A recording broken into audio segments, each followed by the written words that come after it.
अस्सलाम वालेकुम नाजरीन, welcome to the show economy in focus. मैं हूं आपकी मेज़बान नताशा। नाजरीन, सबसे पहले बात करेंगे स्टॉक एक्सचेंज के नंबर्स के हवाले से। आज वीक का फोर्थ सेशन है और हम देख रहे हैं मार्केट के अंदर थोड़ी सी प्रॉफिट टेकिंग देखी गई और आगे जाके यानी कि ओपनिंग साइड पे जो हमने देखा कि मार्केट में एक डाउनवर्ड ट्रेंड देखा गया, फिर उसके बाद पूरे दिन through out the day market के अंदर थोड़ा सा डाउनफॉल देखा गया और वो क्लोजिंग टाइम तक थोड़ा बढ़ गया, जिसका इम्पैक्ट ये हुआ कि मार्केट ने अपने साइकोलॉजिकल बैरियर लूज किए और finally closure 1,52,900 and there about हुआ। इट मींस के मार्केट के अंदर नंबर्स जो हैं वो आज के दिन प्रॉफिट बुक करते हुए थोड़ा सा डिप्रेस होते हुए और साथ साथ हम कह सकते हैं कि इन्वेस्टर्स जो है वो थोड़ा सा ऑफलोड करते हुए पोजीशंस दिखाई दिए। तो ये आज की डिटेल स्टॉक मार्केट के हवाले से भी डिस्कस करेंगे आज हम, और साथ साथ हम बताएं आपको कि गवर्नमेंट का खासकर जो एक खलीजी ममालिक के साथ एक ताल्लुक है, इस ताल्लुक को मद्देनजर रखते हुए फूड सिक्योरिटी के हवाले से मेजर्स लेने की बातचीत की गई है। बरामदात में इजाफा होगा और इसके ऊपर फैसला किया गया है कि ग़िज़ाई किल्लत को दूर किया जाए, खासकर ग़िज़ाई बरामदात जो है वो इसके ऊपर फोकस किया जाए। अब यूएई है, सऊदी अरब है, कतर और ख़ासकर हम बात करें ओमान के हवाले से, तो यहाँ पर हमारे पास ऑप्शंस मौजूद हैं। राइस की एक्सपोर्ट ऑलरेडी हो रही है, अफ्रीकन ममालिक में भी हो रही है। वहीं हमारे पास जो गल्फ़ कंट्रीज़ हैं उनके लिए एक स्पेशली ये सोचा गया है कि फूड सिक्योरिटी की जाए। ये जंग का मौका और ख़ासकर जब ये एक सिचुएशन हो रही होती है, डिफरेंट सर्कमस्टांसेस हो रहे होते हैं, तो इसमें इस चीज़ को मद्देनज़र रखा गया कि फूड सिक्योरिटी के ऊपर बहुत फोकस होगा। गवर्नमेंट ने इसके ऊपर इनिशिएटिव्स लिए और फूड सिक्योरिटी के लिए कुछ मेजर्स जो कि गल्फ़ कंट्रीज़ के लिए लिए गए, वो आज हम डिटेल डिस्कशन भी करेंगे कि क्या क्या चीज़ें होंगी उसके अंदर, कौन कौन सी एक्सपोर्ट हमारे सामने आएगी और किस तरीके से पाकिस्तान अपनी मार्केट को, अपनी डिमांड को और अपनी सफिशेंट जो एक हमारे पास ऑप्शंस हैं उसको कैसे यूज़ करेगा।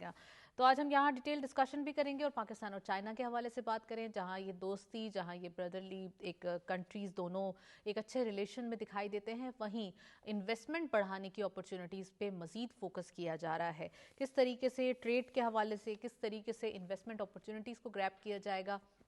चाइना के साथ हमारे ताल्लुकात पहले ही बहुत मुस्तहकम है, बहुत गहरे ताल्लुकात हैं और इसको मज़ीद डिपेंड कैसे किया जाएगा, तो आज हम ये भी बात करेंगे। क्योंकि कल भी हमने आपको बताया था इंडस्ट्रियलाइजेशन के हवाले से बहुत ज़्यादा न्यू टेक्नोलॉजी, एआई और ख़ासकर तो वर्चुअल करेंसी पे भी फोकस किया जा रहा है, जहाँ वहीं पर मज़ीद यहाँ पर इन्वेस्टमेंट अपॉर्चुनिटीज़ को भी रूल आउट नहीं किया जा सकता, यानी कि इन्वेस्टमेंट अपॉर्चुनिटीज़ मज़ीद देखी जा रही हैं।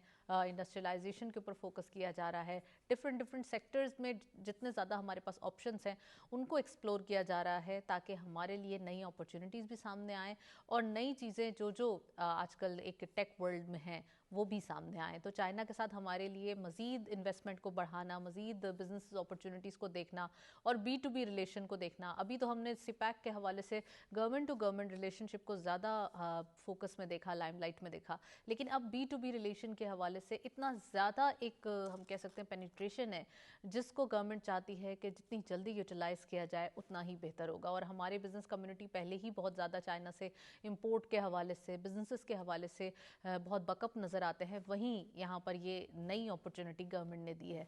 तो आज हम ये भी बात करेंगे, तो इन तमाम चीज़ों पर डिस्कशन भी करेंगे। एक डिटेल इकॉनमी के ऊपर प्रोग्राम करके साथ हमारे साथ गेस्ट भी मौजूद होंगे। उससे पहले एक रिपोर्ट देखते चलते हैं इकॉनमी के हवाले से, फिर वापस आते हैं, प्रोग्राम का बाकायदा आगाज़ करते हैं।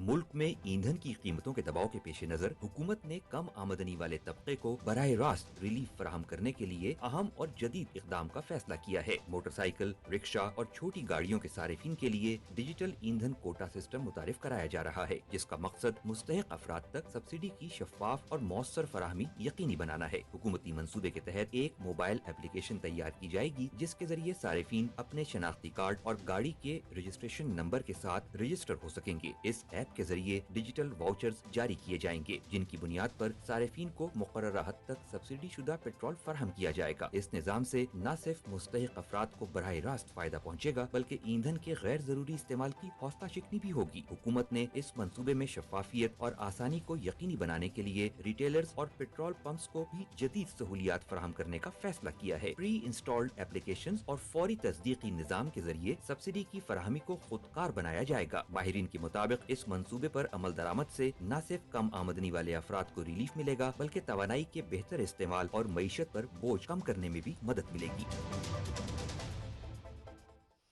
जी, रिपोर्ट आपने देखी, इन तमाम चीज़ों पर बात करेंगे। We have a guest in Karachi studios, हमारे साथ मौजूद हैं ओवर जूम, हमारे साथ मौजूद हैं चौधरी मोहम्मद अकमल साहब। आप इकोनॉमिस्ट भी हैं, एनालिस्ट भी हैं, उनको वेलकम करते हैं। अस्सलाम वालेकुम अकमल साहब, very warm welcome in the show. क्या कहेंगे, हम देख रहे हैं खासकर पेट्रोलियम के हवाले से और फ्यूल के चार्जेस के हवाले से गवर्नमेंट बहुत कीन दिखाई दे रही है कि जो एक मुतवस्सित तबका है उस तक जो एक रसाई है और उस तक जो एक तमाम सब्सिडी यानी कि सब्सिडाइज रेट्स हैं उनका पहुंचना ज़रूरी है। तो किस तरीके से गवर्नमेंट इन तमाम चीज़ों को मैनेज करेंगी और ये स्ट्रैटेजी जो इस वक्त में इस ग्लोबल सर्कमस्टांसेस को मद्देनज़र रखते हुए बनाई गई है, किस तरीके से इसके ऊपर अमल दरामद हो रहा है, ये भी बताइएगा।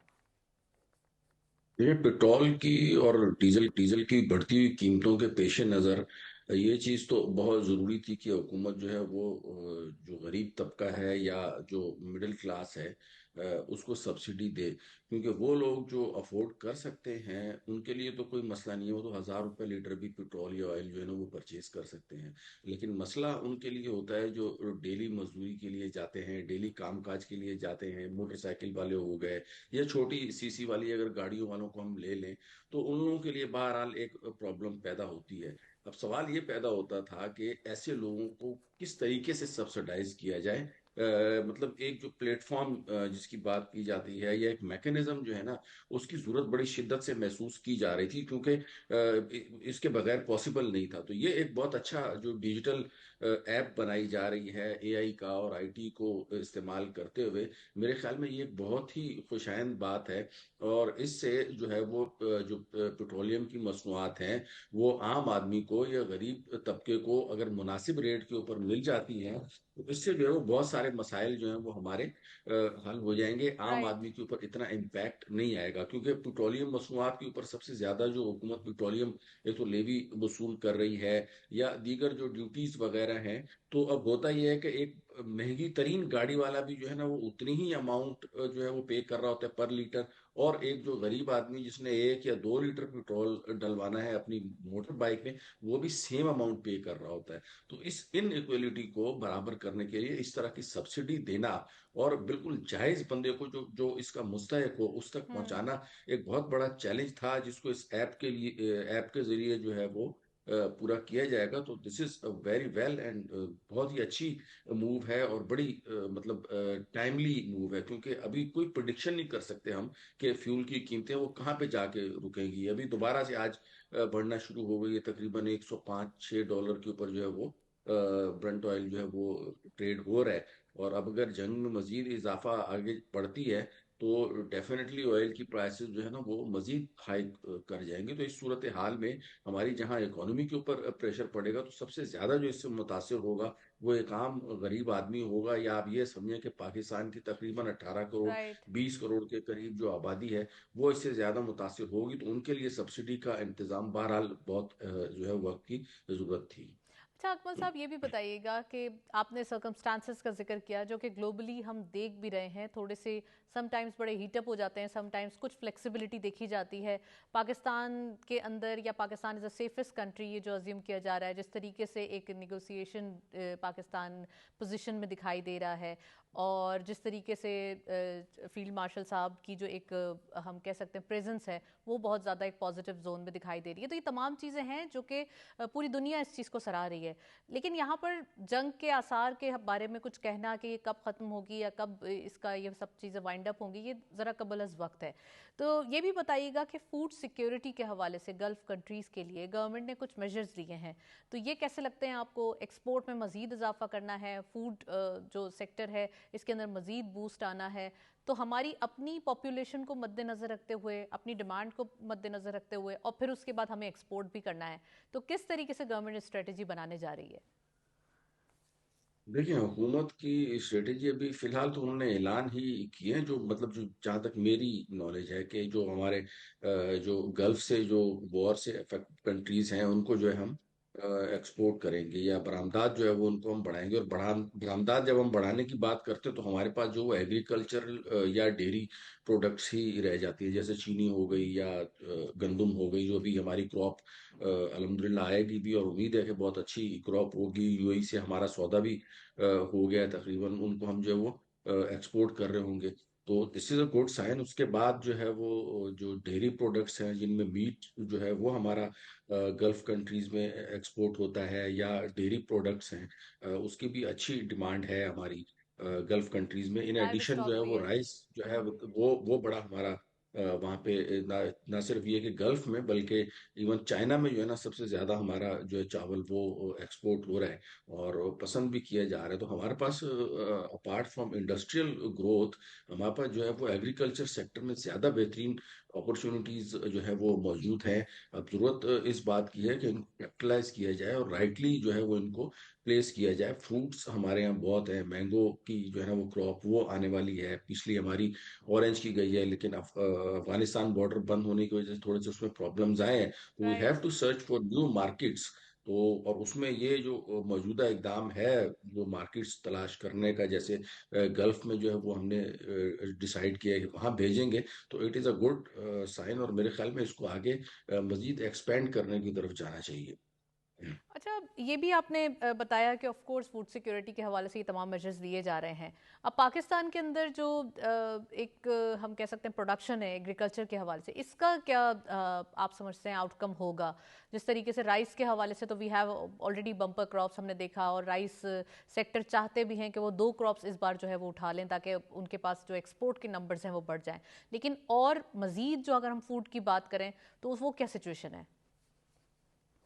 ये फूड में इस मर्तबा जो है वो जो गंदम की भी खबरें आ रही हैं कि अच्छी क्रॉप उसकी हुई है, और लास्ट टाइम से भी जो है ना वो इसकी इंशाल्लाह ज्यादा क्रॉप होगी। अब सवाल ये है कि वो जो एंड एंड हमारे जो जो किसान हैं उन तक इसका बेनिफिट भी पहुंचना चाहिए, और उसके लिए हम्म। पंजाब गवर्नमेंट ने बड़ा जबरदस्त इकदाम किया है। जो उसकी सपोर्ट प्राइस मतलब जैसे पहले रखते थे उस तरीके से तो सपोर्ट प्राइस नहीं रखी, लेकिन आउटसोर्स किया है उसको, और एक उनको करने की कोशिश की है कि आप लोग जो है ना कम से कम 3500 या 3600 रुपए मंथ तक जो है ना वो परचेज करेंगे आपसे, जो प्राइवेट जो परचेज करने वाले हैं।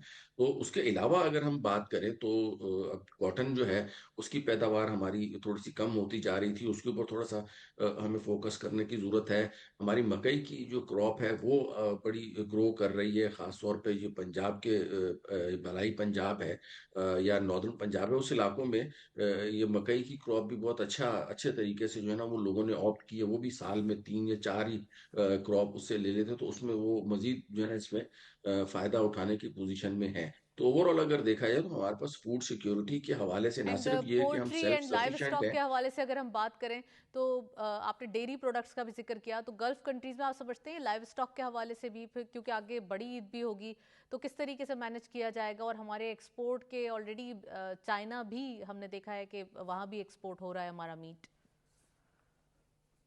माफ कीजिएगा, अच्छा, गल्फ में और जो अरब कंट्रीज हैं वहां पे तो हम्म। हमारा मीट जो है वो पहले ही जा रहा है, अभी भी जो है वो एक्सपोर्ट हो रहा है। उसकी वजह से हमारे यहाँ पे लोकली भी जो मीट की प्राइसेस है, अगर आप देखें मीट है या बीफ है, बीफ या मटन है, तो उसकी प्राइसेस जो है ना वो बहुत ज्यादा बढ़ चुकी हैं। एक वक्त था कि आपको भी याद होगा कि पोल्ट्री जो है वो महंगी होती थी और बीफ जो है वो सस्ता होता था, या बकरे का गोश्त जो है वो इवन पोल्ट्री से सस्ता हो गया। अब तो बिल्कुल ऑल द वेट चीजें जो है ना डिफरेंट हो चुकी हैं। यानी बकरे का गोश्त तो तकरीबन 2200-2500 रुपए किलो है, और जो दूसरा है मटन बीफ जो है वो तकरीबन 1500-1600 रुपए किलो है, और वो ब्रायलर चिकन जो है वो 500-600 रुपए तक हो रही है। तो अब बिल्कुल चीजें चेंज होती है, और वजह यही है कि हमारे यहाँ पे इसकी लोकल डिमांड में भी इजाफा हुआ है, और हमारी जो एक्सपोर्ट हो रही है खास तौर पे गल्फ कंट्रीज में वो बहुत ज्यादा हो रही है। अच्छा, दूसरी तरफ चाइना की जब हम बात करते तो चाइना के साथ जो है ना हमारी जो इम्पोर्ट या ट्रेड बैलेंस जो है ना उसको टाई करने की बहुत ज्यादा जरूरत है, क्योंकि हमारी इम्पोर्ट जो है ना वो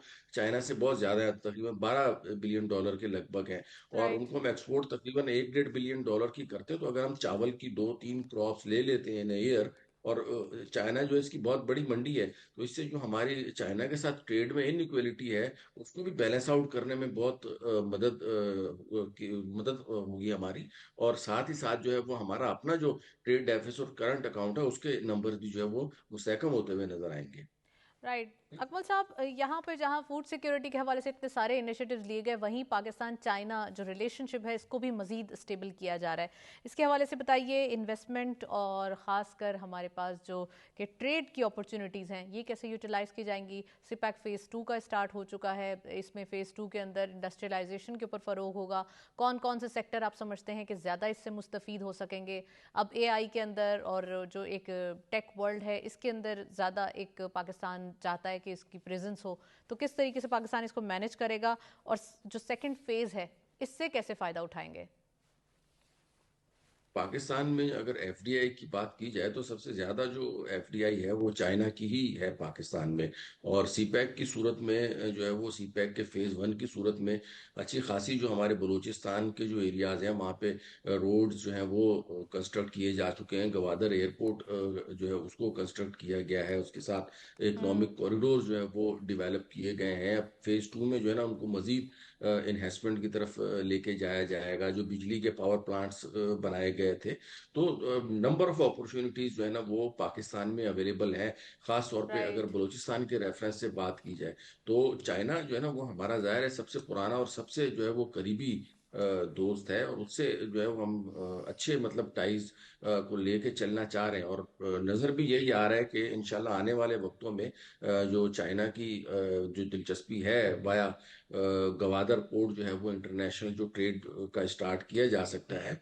तो इंशाल्लाह उसमें सीपैक फेज 2 एक और मजीद जो है वो मजबूती उसको लेके आएगा। उससे हमारे यहाँ पे एम्प्लॉयमेंट्स की अपॉर्चुनिटीज क्रिएट होंगी। और जो बलूचिस्तान के लोगों का भी जो जो शिकवा है, जो वहाँ पे गुर्बत और पसमानदगी है, एम्प्लॉयमेंट अपॉर्चुनिटीज जब क्रिएट होंगी तो अल्टीमेटली जो है ना वो पावर्टी को रिड्यूस कर रही होंगी। तो उसके लिए जाहिर है चाइना की जो है वो बड़ी सिग्निफिकेंस है इस हवाले से। इसके अलावा हमारे दीगर जो दोस्त ममालिक हैं उनका भी इसमें बड़ा अहम किरदार है, जिसमें सऊदी अरब बड़ा सर फहरिस्त है। और यकीनन इस वक्त भी हमें जो सबसे ज्यादा सपोर्ट कर रहे हैं in form of remittances, in form of trade, तो हम्म। दो तीन गल्फ ममालिक सबसे ज्यादा है रेमिटेंसेस हमारे पास। सऊदी अरब से और यूएई से सबसे ज्यादा रेमिटेंसेस आती हैं। तो इनके साथ जो हमारे ताल्लुकात हैं इनको हमें जो है वो बिल्कुल बहुत ही मतलब आप समझें कि मजबूत रखना चाहिए। ऐसा ना हो कि हमारे यहाँ पे कुछ लोग ऐसे हैं जो नहीं मतलब इस चीज को देखना चाहते, जो मुल्क दुश्मन कुव्वत है जिसे मैं कहूंगा, तो वो ताल्लुकात ज़ाहिर है खराब करने की कोशिश कर रहे हैं। तो मेरे ख्याल में इन ममालिक के साथ हमें बहुत अच्छे और मजबूत ताल्लुकात जो है वो बना के रखने चाहिए। चाहे वो दिफाई मामले से हों, चाहे वो माशी मामलात हों। तो हम उनके बगैर बिल्कुल सरवाइव नहीं कर सकते ना। आप सोचें, एक तरफ तो हम $1 बिलियन की किस्त अगर हमने लेनी होती है तो आईएमएफ हमें कितनी जो है ना वो शराइत मनवाता है। दूसरी तरफ वहां से हमारा साल का तकरीबन जो है वो जो अब इस मरतबा $40-42 अरब के करीब जो है वो रेमिटेंसेज इंशाल्लाह आएंगी। तो उसमें से 20-25 अरब सिर्फ वहीं से गल्फ कंट्रीज से राइट। हमारे पास आएगा रेमिटेंसेज का। तो $20-25 अरब एक तरफ रखे और एक तरफ $1 अरब रखे, तो मतलब कितना जो, और उसके ऊपर ना हमें कोई सूद देना है, ना हमें उसके ऊपर कोई और किसी किस्म की कोई चीज पे ऑफ करनी है। और सिर्फ हमारी हुकूमत पाकिस्तान की यूटिलाइजेशन के लिए जो है वो एक सपोर्ट का किरदार अदा करते हैं। तो we have strong ties with these countries also. तो इसीलिए हमने ज़्यादातर अपनी जो एक फ्रेंडशिप है या जो एक अपने रिलेशनशिप है इसको स्ट्रॉन्ग करना है। अच्छा, आपने जहाँ वॉर का जिक्र किया, वहीं आप समझते हैं किस तरफ ये जा रही है या आने वाले दिनों में क्या सिचुएशन होगी? पाकिस्तान कैसे अपनी पोजीशन को मज़ीद डाइवर्सिफाई करेगा और इससे फ़ायदा उठाएगा? क्योंकि हमारे पास फूड सिक्योरिटी का जहाँ ऑप्शन बनता है तो इट मीन्स कि हमारी एक्सपोर्ट बढ़ जाती है, और एक्सपोर्ट की से बढ़ेगी तो ऑटोमेटिकली हमारे मुल्क में जो है वो फॉरेन एक्सचेंज आएगा। तो किस तरीके से पाकिस्तान अपनी पोजीशन को और क्लियर कर सकता है और फ़ायदा उठा सकता है? देखिए, एक तो ये है कि प्राइम मिनिस्टर साहब और फील्ड मार्शल साहब की भरपूर कुव्वतों से पाकिस्तान जो है ना ग्लोबली और स्ट्रेटेजिकली अगर मैं कहूँ कि अपनी जो जो जो सलाहियतें हैं सिफारती तौर के ऊपर वो तो मनवा चुका है। इससे पहले डिफेंस राइट। एग्रीमेंट जो हमने सऊदी अरब के साथ साइन किया है, या इंडिया को जो हमने शिकस्त फाश दी, और सो ऑन। इस वक्त भी जो पाकिस्तान की खित्ते में अहमियत है, तो सिफारती सतह के ऊपर तो हम माशाल्लाह पाकिस्तान को बहुत आगे ले जा चुके हैं। अब थोड़ा थोड़ा इंशाल्लाह इसको इकोनॉमिकली भी इसमें चीज़ों को ट्रांसलेट जो है वो होना शुरू होंगी। और आने वाले वक्तों में हम देखेंगे कि इन्हीं ममालिक से हमारे पास जो है वो रिजर्व्स की सूरत में जो जो डॉलर्स वगैरह है, जो रेमिटेंसेस हैं, मजीद उनका जो है वो हमारी तरफ इनफ्लो होता जा रहा होगा। अलबत्ता जो है वो थोड़ा सा हमें माशी तौर के ऊपर चीज़ों को मजीद जो है वो इस्तेकाम देने की ज़रूरत है। और जो पोजीशन पाकिस्तान ने एक्वायर की है, और ख़ास तौर पे इस वक्त जंग की अगर मैं बात करूं, तो जंग का अभी तक कुछ पता नहीं चल रहा है। कभी जो है ना वो ट्रंप कुछ बयान दे देता है, दूसरी तरफ अगर ईरान का भी रिस्पॉन्स देखा जाए तो वो भी फिलहाल नज़र नहीं आ रहा है कि किसी किस्म के वो मुज़ाकरात करेगा। तो फौरी तौर के ऊपर जो है वो मुझे लगता नहीं है कि जंग ये ख़त्म होने जा रही है। थोड़ा बहुत आगे बढ़ेगी जब तक, क्योंकि हमें ये समझना होगा कि अमेरिका ने भी यहाँ पे एंट्री दी है। अब अगर अमेरिका अपनी शराइत मनाए बगैर जो है वो इस जंग से अगर एग्जिट करता है, तो उसके लिए भी जो है ना ये इकोनॉमिकली बड़ा एक सेटबैक होगा। दूसरी तरफ हम्म। ईरान तो वैसे ही उसकी बका का सवाल है। तो चीज़ें जो है ना बड़ी कॉम्प्लिकेटेड हैं, और उसमें पाकिस्तान को तो बहरहाल जंग राइट, तो अकमल ये साहब यहाँ पर इंटरनेशनली ऑयल प्राइसेस हैं वो बड़े फ्लक्चुएट करते हुए अपवर्ड ट्रेंड देते हुए दिखाई दे रहे हैं। गोल्ड की एक एनोनिमस मूव दिखाई दे रही है, समटाइम्स ये हायर साइड पे चले जाते हैं, समटाइम्स एक ह्यूज बल्क ऑफ डाउनफॉल आ जाता है, जो कि हमने इस 2 हफ्ते के अंदर ही गोल्ड प्राइसेस में देखा। तो आपको क्या लगता है कमोडिटीज़ के हवाले से किस तरीके से ये मैनेज करते हुए दिखाई देंगी? फ्यूल किस तरफ जाएगा, या फिर जो हमारे फिर मार्केट पे ऑफ कोर्स इसका इम्पैक्ट होता है, लोकल मार्केट के प्राइस शूट अप हो जाते हैं, जो कि हमने रिसेंटली भी देखे। तो इसको ज़रा एनालाइज कीजिएगा। देखिए, ये डिपेंड करेगा कि जंगी सूरत हाल क्या रहती है, और उसमें कौन सा फरीक जो है वो नेगोशिएटिंग पावर को गेन करता है। शुरू में आपने देखा कि जो है ना अमेरिका के पास जो है वो नेगोशिएटिंग पावर थी, लेकिन आहिस्ता आहिस्ता जिस तरीके से रिस्पॉन्ड किया है ईरान ने, तो अब थोड़ी बहुत बार्गेनिंग पावर में ईरान भी आ गया। उसने भी अपनाए हरमज और दीगर इधर उधर खिते के दीगर जो ममालिक हैं, खास तौर पर यूएई, बहरीन और दीगर ममालिक के ऊपर जो अटैक किए हैं, तो उसके बाद उसके पास भी थोड़ी बहुत जो है वो बार्गेनिंग की पावर आई है। तो इन सच सिनेरियो जो है वो बड़ा ये सिग्निफिकेंट है इसमें कि गोल्ड की जो कीमत है वो एक्सपेक्ट ये किया जा रहा था कि बढ़ जाएगी, लेकिन गोल्ड की कीमत जो है वो ऑयल के बिल्कुल ऑपोजिट डायरेक्शन में चल रही है। तेल जैसे इंटरनेशनल मार्केट में बढ़ना शुरू होता है, गोल्ड की प्राइस जो है ना वो नीचे जाना शुरू हो जाती है। इसी तरीके से अमेरिका ने जो है वो अपने जो जो पॉलिसी रेट है उनको जो कि मुस्तहकम रखा है, उसकी वजह से भी गोल्ड के ऊपर जो है ना इम्पैक्ट आया है। लेकिन ये ऑयल के अगेंस्ट में जो जो गोल्ड नीचे जा रहा है, ये पोजीशन जो है ये मेरे ख्याल में सस्टेन नहीं करेगी लॉन्ग रन में। अगर हम देखें, अगर ये जंग थोड़ी सी मजीद आगे चलती है, तो हमें तेल भी महंगा होता हुआ दिखाई देगा, और हमें सोना भी महंगा होता हुआ दिखाई देगा। ऑल दो कि ये 5,000 से तकरीबन इस वक्त 4,500 के ऊपर तक, 4,400 के ऊपर इनफैक्ट डॉलर पर आउंस के ऊपर ट्रेड कर रहा है। लेकिन आने वाले वक्तों में मुझे लग रहा है कि ये दोनों चीजें, गोल्ड भी और ऑयल भी, अगर ये जंग जो है वो जारी रहती है, तो दोनों चीजें जो वो हाइक की तरफ जारी होंगी। और स्टॉक मार्केट जो है वो ऑलमोस्ट तकरीबन 7 से 10% ग्लोबल स्टॉक मार्केट जो है ना वो अपना जो कैपिटल है या नीचे आ चुकी है लूज कर कैपिटलाइजेशन चुके हैं उनकी पॉइंट्स, मार्केट की, right. Including Pakistan stock exchange, जो कि बहुत ज्यादा एक्सपेक्ट किया जा रहा था कि ज्यादा वल्नरेबल है। लेकिन मैंने देखा है कि वो खिते की या दुनिया की जो दूसरी मार्केटें हैं, तकरीबन उतना ही जो है वो डाउनफॉल है। 15,000 के करीब पॉइंट्स पिछले एक महीने में जो है वो गिरी है। 5,000 आज के दिन में गिरी है। लेकिन मेरे ख्याल में ये in in accordance with other stock markets हैं, जैसे दूसरी मार्केट्स बिहेव कर रही हैं उसी तरीके से पाकिस्तान की मार्केट भी बिहेव कर रही है। तो ये स्टॉक मार्केट के हवाले से बहरहाल ये है कि अगर जंग चलेगी तो स्टॉक मार्केट्स नीचे आएंगी। गोल्ड वक्ती तौर पे नीचे जाता हुआ नजर आ रहा है, लेकिन लॉन्ग रन में ये भी ऊपर जाएगा, और ऑयल तो डेफिनेटली ऊपर जाएगा। वेल अकमल साहब, आपने डिटेल्स बताई, थैंक यू सो मच, आप हमारे साथ मौजूद रहे। डिटेल एनालिसिस था, और ख़ासकर हम अगर कमोडिटीज़ के हवाले से बात करें तो चेंजेस आ रहे हैं, वो डेली बेसिस पे दिखाई दे रहे हैं। आज के भी अपडेट्स हमारे पास मौजूद हैं, देखते चलते हैं कि आज की मार्केट में क्या चेंजेस आए हैं। Let's have a look.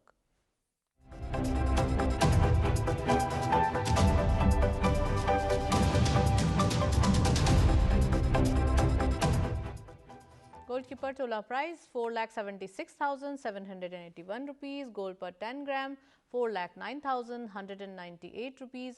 ये लोकल मार्केट के प्राइसेस थे। इंटरनेशनल गोल्ड रेट पर आउंस 4,560.79 डॉलर। आज भी गोल्ड प्राइसेस में थोड़ा सा हाइक देखा जा रहा है डेली बेसिस पे, जो कि कंटिन्यूटी में है। वहीं ऑयल के प्राइसेस की अगर बात की जाए तो ऑयल WTI पर barrel 93.27 dollar, oil Brent crude पर बैरल 106.16 डॉलर।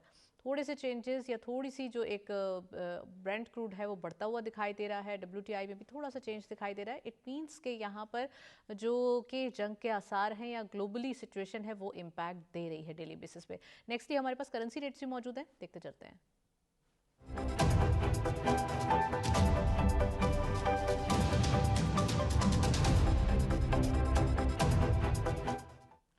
करेंसी में सबसे पहले यूरो बाइंग रही 322.92 rupees, selling was 323.5. UK pound buying रही 373.06, selling was 373.72. US dollar buying रही 279.1, selling was 279.6. Chinese on buying रही 40.42, selling was 40.5. Nextly GCC currency updates भी देखते चलते हैं, हमारे पास अपडेट्स मौजूद हैं। सऊदी रियाल सबसे पहले बाइंग रही 74.4, selling was 74.53. UAE dirham buying रही 76.01, सेलिंग वॉज 76.15. कतरी रियाल बाइंग रही 76.56, selling was 76.7. And lastly Kuwaiti दिनार बाइंग रही 910.75, सेलिंग वॉज 912.38. ये थे करेंसी अपडेट्स आज की मार्केट में। डिटेल डिस्कशन जारी है, इकोनॉमी के हवाले से हम आपको बता चुके हैं। पाकिस्तान एंड चाइना रिलेशनशिप जो कि डेली बेसिस पे स्ट्रांग होते हुए दिखाई दे रहे हैं, वहीं इंडस्ट्रियलाइजेशन को फ़रोग भी आने वाले दिनों में मजीद तूल पकड़ता हुआ दिखाई दे रहा है। तो एक ब्रेक की जानिब चलते हैं, साथ रहिए।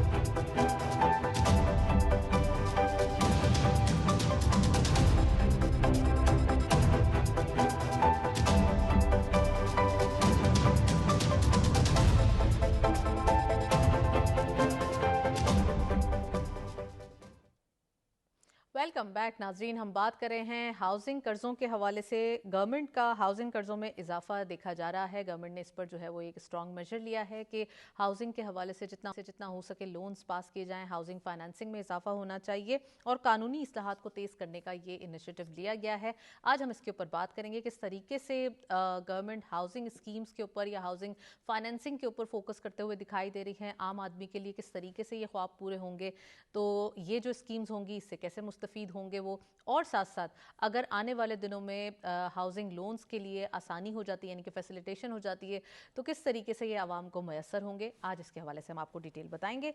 साथ साथ हम ईरान के हवाले से बताएं आपको, तो ईरान जंग के बायस LNG जो है वो उसका बहरान देखा जा रहा है और इसके अंदर कमी आ रही है। तो ऑफ कोर्स पाकिस्तान के लिए भी ये एक इशूज़ जो है वो आ चुके हैं। तो इन इशूज़ को मद्देनज़र रखते हुए गैस के इस्तेमाल को महदूद किया जा रहा है, इसको महदूद कर भी दिया गया है और आने वाले दिनों में मज़ीद इसमें रैशनलाइजेशन की जाएगी। आज हम ये भी बात करेंगे किस तरीके से महफूज किया जाए, किस तरीके से ऑस्टेरिटी मेजर्स लिए जाएं ताकि आने वाले दिनों में हमारे जो फ्यूल्स हैं या गैस है, ऑयल एंड गैस बोथ, इसके अंदर किस तरीके से जो है वो इसकी कमी पर काबू पाया जा सकता है। आज जब यहाँ हम गैस के हवाले से ही बात करें तो ऑयल के हवाले से मेजर गवर्नमेंट का बताते चलें। मोटरसाइकिल, रिक्शा और छोटी गाड़ियों के लिए मोबाइल ऐप पर मबनी ईंधन के हवाले से कोटा निज़ाम शुरू करने का फ़ैसला किया गया है गवर्नमेंट की जानिब से। ये कोटा निज़ाम किस तरीके से इसको हम कह सकते हैं कि सर्कुलेट किया जाएगा, किस तरीके से बाइकर्स यानी कि जो मोटरसाइकिल जो हैं वो कंज्यूमर्स हैं वो कैसे इससे मुस्तफ़ीद हो सकेंगे, किस तरीके से ऑटो रिक्शा वालों को जो है वो इससे फैसिलिटेट किया जाएगा, आज हम ये भी बात करते हैं। We have a guest in Lahore studios, हाथ मौजूद हैं जवाद रिजवी साहब। आप एनालिस्ट भी हैं, एक्सपर्ट भी हैं, उनको वेलकम करते हैं। अस्सलाम वालेकुम जवाद साहब, very warm welcome in the show. सबसे पहले ये बताइए, हम इसी जो एक ये न्यूज़ है इसी से स्टार्ट करते हैं सेकंड सेगमेंट का। वो ये कि मोटरसाइकिल एंड रिक्शा और ख़ासकर छोटी गाड़ियों के लिए मोबाइल ऐप इंट्रोड्यूस करवाई गई है और इसके अंदर जो ईंधन का कोटा निज़ाम है वो शुरू करने का फ़ैसला किया गया है। ये किस तरीके से मददगार होगा गवर्नमेंट को और इसके इस्तेमाल से यानी कि इस कोटा निज़ाम से क्या फ़ायदा होगा?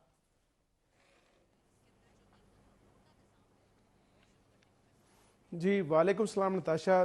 देखें, जो गवर्नमेंट एक जो सबसे इम्पोर्टेंट बात है कि अल्हम्दुलिल्लाह कि पाकिस्तान अभी तक जो ईरान की वार के जो एनर्जी के इम्पैक्ट हैं पाकिस्तान में उस तरीके से नज़र नहीं आए। अगर हम अपने नेबरिंग कंट्री में देखें तो वहाँ पे बुरे हालात हो चुके हैं। वहाँ पे घर के लिए LPG नहीं मिल रही, ऑटो रिक्शास की लाइन लगी हुई है, पब्लिक के जो फ्यूल उन्होंने पम्प्स हैं उस पर रश लगे हुए हैं और उनको वहाँ पे फ्यूल नहीं मिल रहा। इसके बरक्स हमारी गवर्नमेंट ऑफ पाकिस्तान ने प्रीएम्प्टिवली बहुत एक्सटेंसिवली एक्टिवली मेजर्स लिए, जिसका नतीजा हमने देखा कि हमारा अल्हम्दुलिल्लाह अभी तक किसी किस्म का हम किसी क्राइसिस या किसी जिसे कहते हैं हाफ हैज़र्ड सिचुएशन में एंटर नहीं हुए। ये जो ऐप गवर्नमेंट ने इंट्रोड्यूस करवाने जा रही है, इसके ऊपर ऑलरेडी उन्होंने ऑयल मार्केटिंग कंपनी से उनका इनपुट ले लिया हुआ है, उनको चीज़ें प्रोवाइड कर दी गई हैं। इसके अंदर गवर्नमेंट जो है एक ओपन ऐप बनाएगी जो हमारे 2 व्हीलर्स या 3 व्हीलर्स या छोटी गाड़ियों वाले हैं उनको रजिस्टर्ड करवाएंगे। उसकी रजिस्ट्रेशन ये होगी कि वो अपना CNIC के साथ उनकी जो व्हीकल अटैच होगी उसका डाटा एंटर करेंगे और उसके अकॉर्डिंगली उसका कोटा जो है उसको एलोकेट हो जाएगा, 15 लीटर 20 लीटर महीने का जो भी होगा। अब वो लिंक होगा जो गवर्नमेंट ने ऐप बनाई है, वो ऐप्स जो हैं जिसे आप कह रहे हैं मोबाइल फ़ोन या डिवाइसेस जो हैं वो गवर्नमेंट जो है जो हमारे रिटेलर्स हैं, जो हमारे फ्यूल पम्प्स हैं उनको प्रोवाइड करेगी। उसकी एक्चुअल कॉस्ट 72,000 रुपये है, लेकिन गवर्नमेंट उनसे शायद सब्सिडाइज हाफ उसकी कॉस्ट बेयर करके प्रोवाइड करेगी, जिसके अंदर जब कोई फ्यूल डलवाने जाएगा उसके स्कैन करेंगे ऐप को, उसको देखेंगे उसका कितना एलोकेटेड कोटा है और उसके मुताबिक कितना कंज्यूम कर चुका है, उसका कितना रहता है। और उसके साथ साथ गवर्नमेंट ने ये भी कहा है कि जो हमारे फ्यूल पम्प्स होंगे उसके लिए सेपरेट डिस्पेंसर्स यानी सेपरेट जो फिलिंग पम्प्स हैं, पॉइंट्स हैं वो लगेंगे ताकि किसी किस्म का रश ना लगे, किसी किस्म का जिसे कहते हैं कि कोई पिलफरेज ना हो, कोई मामलात ना हो। अच्छा ये देखें, ये जो स्टेप है ये नया नहीं है।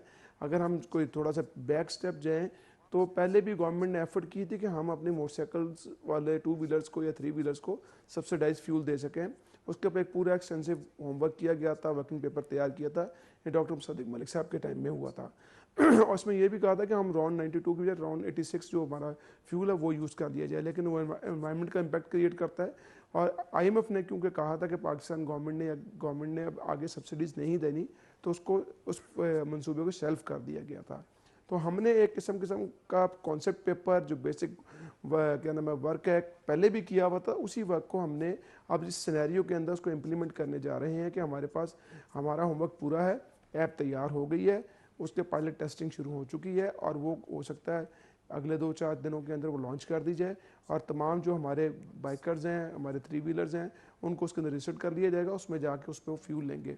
अच्छा, इसके अंदर ये भी ऑप्शंस आ सकती है कि आप देखें कि गवर्नमेंट अगर कल को 2 व्हीलर्स को या 3 व्हीलर्स को कोई सब्सिडीज देना चाहे ऑयल के ऊपर, फ्यूल के ऊपर, तो वो भी उसमें एडजस्ट हो सकती है, उनकी प्राइस कम हो सकती है।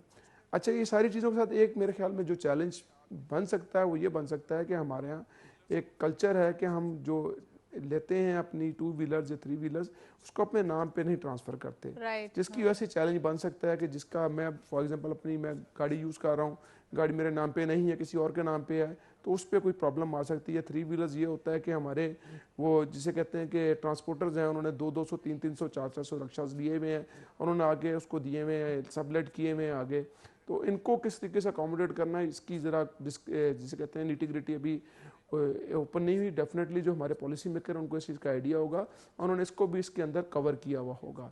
तो ये ओवरऑल एक अच्छा क्या नाम है स्टेप है कि जो अगर हम देख रहे हैं कि ईरान की जंग अभी चल रही है, अभी किसी जगह पे चीज़ें सेटल नहीं हो रही हो के पाकिस्तान एक्टिवली बैकडोर डिप्लोमेसी करके जंग को ख़त्म करवाने की एफर्ट कर रहा है, लेकिन जब तक ये चीज़ें सेटल नहीं होती तब तक तो हमें तो अपनी चीज़ों को सेव करना है, हमने अपने किसी भी क्राइसिस को अवॉइड करना है। तो उसके कॉन्टेक्स्ट में जितनी भी एफर्ट की जा रही है वो राइट डायरेक्शन में है और अभी तक हम किसी किस्म के क्राइसिस में नहीं हैं।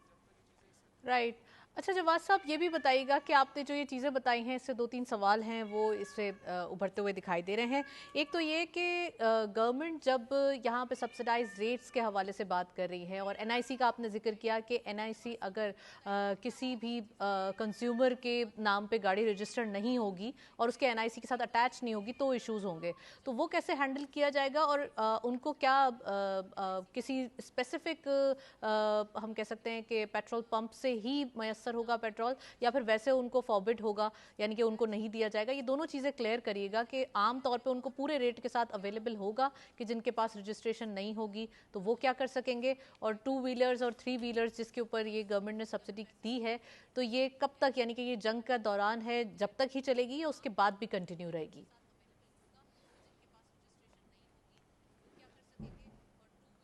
जी देखें, अभी तक जो सिचुएशन है उसके अंदर तो देखें जो पेट्रोल महंगा हुआ तो गवर्नमेंट ने इस वर्किंग इस वजह से की कि जो इम्पैक्ट है जो हमारा लोअर स्टेट है हम जिसको कहते हैं उसके ऊपर इम्पैक्ट को मिनिमाइज़ किया जाए। जैसे अभी हमने देखा था हाई ऑक्टेन के ऊपर गवर्नमेंट ने लेवी बढ़ा के 200 रुपये लेवी बढ़ा के उसकी फ्यूल की प्राइस बढ़ा दी, तो गवर्नमेंट ने एक बहुत अच्छा स्टेप्स ले रही है कि जो हमारा अफोर्ड कर सकता है, जिसके ऊपर बर्डन आना चाहिए उसके ऊपर बर्डन आ रहा है, जिसके ऊपर बर्डन नहीं आना चाहिए उसके ऊपर बर्डन नहीं आना। तो इसके लिए ये एफर्ट की जा रही है, पहली चीज़। दूसरी चीज़ ये है कि ये तो डेफिनेटली अगर एक चीज़ मेरे नाम पे नहीं और मैं इसको इस्तेमाल कर रहा हूँ तो मैं उसको कैसे क्लेम कर सकता हूँ। अब वो लेकिन वो दूसरा भी क्लेम नहीं कर सकता क्योंकि बाइक तो मेरे इस्तेमाल में है। तो इससे एक और एडवांटेज ये होगा कि हमारे यहाँ जो एक कल्चर है कि हम बाइक को या गाड़ी को या 3 व्हीलर को खरीद लेते हैं, उसको अपने नाम पे ट्रांसफ़र नहीं करवाते, जो कि इलीगल काम है, जो नहीं होना चाहिए। राइट। तो एक तो ये भी होगा कि गवर्नमेंट के जब वो ट्रांसफ़र पे जाएंगे तो जो प्रोविंशियल गवर्नमेंट्स हैं जिनके पास रजिस्टर्ड होते हैं उनको भी बेनिफिट होगा। और ये नहीं होगा कि उनको फ्यूल नहीं मिलेगा। डेफिनेटली अगर मुझे 15 लीटर का कोटा है मेरे पास जो मुझे सब्सिडाइज मिलना है, लेकिन मेरी कंजम्पशन 30 लीटर है, तो मैंने तो 30 लीटर की कंजम्पशन के ऊपर काम करना है। मुझे अगर मोबिलिटी मेरी 30 लीटर के मुताबिक है तो 15 लीटर मुझे सब्सिडाइज मिल जाएगा, 15 लीटर मैंने ओपन जो रेट होगा उसके ऊपर ले लूँगा। तो ऐसा नहीं होगा कि जो इसका क्या नाम है, ये राशनिंग नहीं है, ये सब्सिडाइजेशन है। अगर राशनिंग होगी तो राशनिंग में अगर मुझे ये है कि मुझे महीने का 30 लीटर ही मिलना है या 50 लीटर मिलना है तो 50 लीटर मिलना है, क्योंकि अगर पीछे से फ्यूल अल्लाह ना करे कि और जंग बढ़ती है जिसमें जी वो सबके लिए वो ग्लोबल सप्लाईज जो हैं वो और डिस्टर्ब होती हैं, तो उससे डेफिनेटली अगर राशनिंग की तरफ जाएंगे तो फिर वो तो इरिस्पेक्टिव होगा ना, उसमें आप और मैं हर कोई जो जितने भी यूज़र हैं उनके लिए होगा। लेकिन अभी गवर्नमेंट ने राशनिंग वाली ऐप की बात नहीं की, गवर्नमेंट ने सिर्फ अभी सब्सिडी की बात की है, क्योंकि गवर्नमेंट पुअर जो हमारे लोएस्ट डाटा है, जो हमारा मिडिल इनकम या लोअर इनकम ग्रुप है, उसको प्रोटेक्ट करना चाह रही है, क्योंकि ऑलरेडी ग्लोबल इन्फ्लेशन भी बढ़ रही है, फूड इन्फ्लेशन में भी पुश आ रहा है, क्योंकि जब हमारे फ्यूल प्राइसेस बढ़ी हैं तो हमारी कैरेज कॉस्ट बढ़ गई है। तो इसका इम्पैक्ट तो डेफिनेटली अल्टीमेटली जो कंज्यूमर पब्लिक के ऊपर जाएगा। तो गवर्नमेंट जहाँ से उसको ऑफसेट कर सकती है उसके लिए एफर्ट्स कर रही है, उसको ऑफसेट कर रही है। अच्छा जवाद साहब, ये भी बताइएगा कि गवर्नमेंट हाउसिंग जो लोन्स हैं या हाउसिंग फाइनेंसिंग है, इसके ऊपर भी काफ़ी कीन दिखाई दे रही है, इसमें इजाफा देखा जा रहा है। गवर्नमेंट ये चाहती है कि किसी तरीके से अपना ही घर सबके लिए मैसर हो, और वही बात है कि मुतवस्सित तबके के लिए सोचा जा रहा है। तो कानूनी इस्लाहात को तेज़ करने का फैसला किया गया है। जितनी भी ऑफिशियल चीज़ें हैं उनको जो है वो लीगैलिटीज़ के ऊपर काम करने की कोशिश की गई है। किस तरीके से गवर्नमेंट मज़ीद चाहती है कि आम आदमी को अपना घर भी मैसर हो और हाउसिंग फाइनेंसिंग है उसमें भी इजाफा हो, ताकि वो तरीके से जो है वो अपना घर भी बना लें और उनके ऊपर बर्डन भी ना पड़े।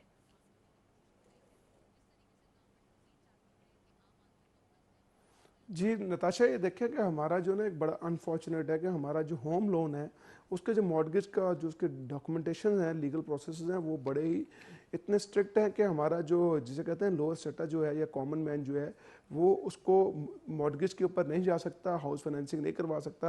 और उसकी वजह से हमने देखा कि हमारे यहाँ जो प्लाटों के फाइल बिजनेस है उसने बहुत रैपिडली ग्रो किया, उससे हमारी एग्रीकल्चर लैंड्स भी इफेक्ट की, लेकिन लोगों को जो चैलेंज है हमारी हाउसिंग का, उनको होम का, वो पूरा नहीं हो सका। अगर आप देखें हमारे हर साल जो डिमांड है वो रैपिडली इंक्रीज़ कर रही है, लेकिन उसके साथ जो सप्लाई वो निग्लिजिबल है।